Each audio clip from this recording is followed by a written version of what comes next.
Top quality और consistent performance के लिए सिर्फ सिल्वर पंप नाम याद रखना।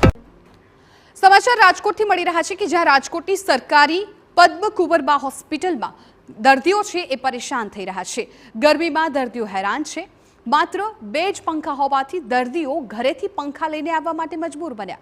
એક વોર્ડમાં 12 જેટલા બેડની સામે માત્ર 2 જ પંખા ચાલુ। રિનોવેશન ચાલુ હોવાને કારણે મુશ્કેલી સર્જાઈ હોવાનો આરએમનો દાવો। જુદા જુદા વોર્ડમાં નવા પંખા લગાવવામાં આવ્યા છે તેવું આરએમઓએ કહ્યું છે।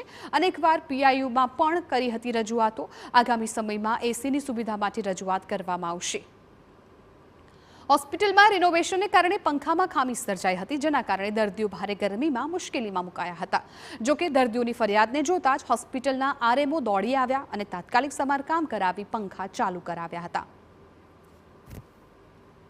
2-3 पंखा जे बंद था ये तात्कालिक धोरणे पीएयू द्वारा कामगीरी करीने पूर्ण करावेल छे अने 2-3 पंखा जे होस्पिटले पोते खरीदी करेला हता ते पण पीआईयू वाळाए लगाडी दीधा छे।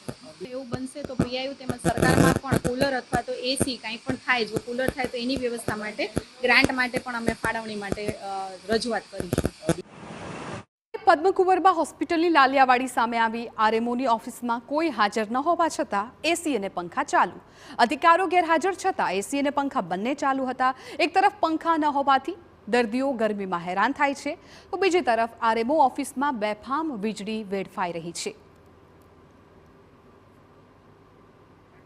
સરકારી હોસ્પિટલમાં લાલિયાવાડીનો વધુ એક નમૂનો આ દ્રશ્યો છે સરકારી પદ્મકુંવરબા હોસ્પિટલના કે જ્યાં એક તરફ પંખા ન હોવાને કારણે દર્દીઓ ગરમીમાં હેરાન પરેશાન થવા માટે મજબૂર બન્યા છે। મહત્વનું છે કે સૌરાષ્ટ્રભરમાંથી દર્દીઓ અહીં સારવાર માટે આવે છે, ત્યારે હોસ્પિટલમાં દર્દીઓની આવી દશા જોઈ આરોગ્ય તંત્ર સામે પણ સવાલ ઉઠ્યા છે।